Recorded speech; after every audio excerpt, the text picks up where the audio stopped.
This video is sponsored by the Pokemon TCG deck building website PokemonCard.io. Are you looking for sealed product and singles? You can find it all on Channel Fireball. Please use my Tailmon affiliate code when checking out to help support my content. Looking for PTGO codes? Poton Store has all the latest sets and promos, instantly delivered to your email. You can use Tailmon code when checking out for 5% off. If you're from Europe, Millipots Gaming has a wide array of sealed products, singles, and more. You can use Tailmon code when checking out for 5% off. Card Market is Europe's largest online marketplace for Pokemon cards. Whether you're looking for sealed product or singles, vintage or the latest sets, just follow the link in the description to find what you need. Want to show off your love for Tablemon? Check out my 2021 merch. These new hoodies and shirts are available on Amazon. Click on the link in the description to get yours. Hello everyone and welcome back to another deck profile for Evolving Skies and Post Rotation. Today we're going to be taking a look at an updated Shadow Rider Calyrex VMAX list. The other day we talked about how Espion VMAX can be a pretty good tech for the mirror match, punishing the high energy usage of Shadow Riders, so something to definitely keep in mind. But the more straightforward version, I think, is going to look something akin to this. Shadow Rider with the Underworld Door ability, allowing you to attach an extra basic Psychic Energy from your hand to any of your bench Psychic Pokemon. We only play Psychic Pokemon outside of the Crobat, and why would you be attaching energy to a Crobat, right? We're not crazy in this channel, I don't think. So, combining with that, we have the Max Geist attack, doing 10 damage plus 30 more for each Psychic Energy you have in play. So that's really, really good and really powerful. A lot of synergy with the attack and the ability always makes for a good card. And then we're going to be pairing Shadow Rider Calyrex VMAX with Alcremie VMAX. This is pretty standard in the current metagame, but perhaps you're new to the game, and so this is the first iteration you're seeing of the deck. Alcremie VMAX does 60 damage for each energy you choose to discard from your side of the board. So ideally, discarding 6 energies just means that you get a one-shot on anything in the game, right? So that's really, really good. Really powerful, I would say, and a lot of synergy, obviously, because Shadow Rider attaches extra energies with Underworld Door, and Alcremie VMAX benefits from having a lot of energy into play. It also is weak to metal instead of darkness, so that helps a little bit in making sure that we have a chance at beating Eternatus. I'm not saying it's a good chance, I'm not saying it's likely, but it is definitely a chance, right? It's an option that we have, which we otherwise might not. Now, Alcremie's first attack, Adornment, allows you to choose a Psychic Energy and attach it to each of your bench Pokemon.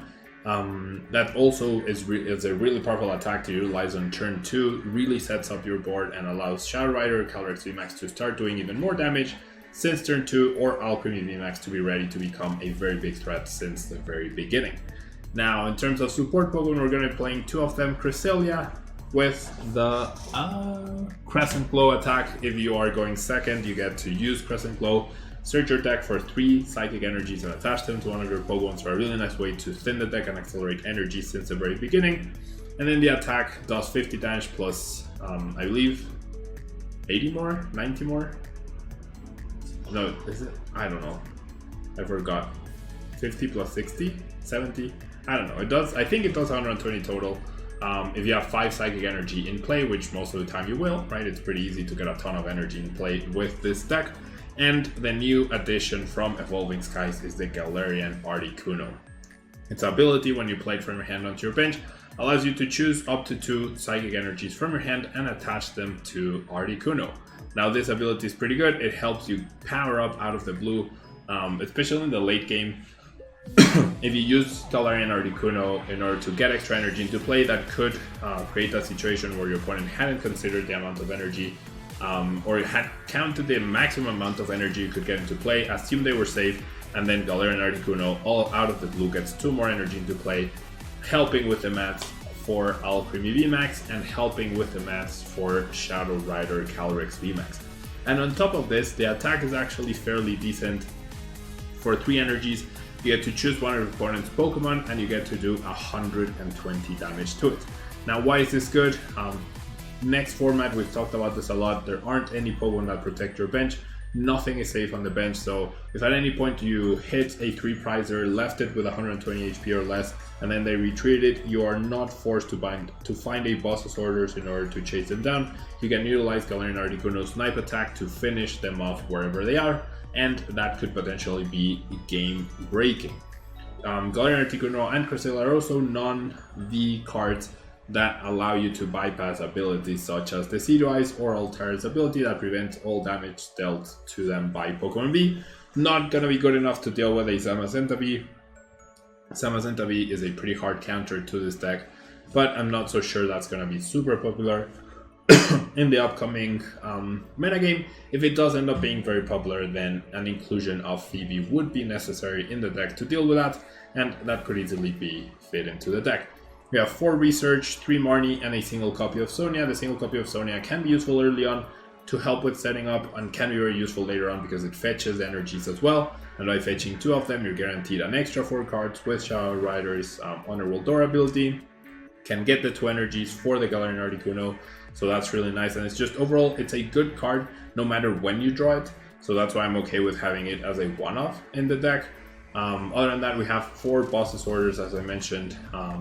It is very simple to chase down stuff, the right Pokemon you want to target down, and even if you somehow whiff the boss's orders, to chase down the Pokemon, Galarian Articuno can come in to save the day. If you wanted to fit Phoebe into this deck, you would probably take out 1 boss's orders and 1 something else, I'm not exactly sure, for a Phoebe and a copy of Palpat, potentially allowing you to reutilize Phoebe twice, but also making sure that if you discard Phoebe with Research early on, you have a chance to get it back and utilize it, because usually you'll only be able to, or you'll only have to deal with 1 Zamazenta. If it's like a triple Zamazenta deck, then you might be in trouble, but the chances of that happening are not very high, I would say. Now this deck is extremely consistent, thanks to the fact that it can run 4 Quick Ball, 4 Evolution Incense, but also 4 Fog Crystal.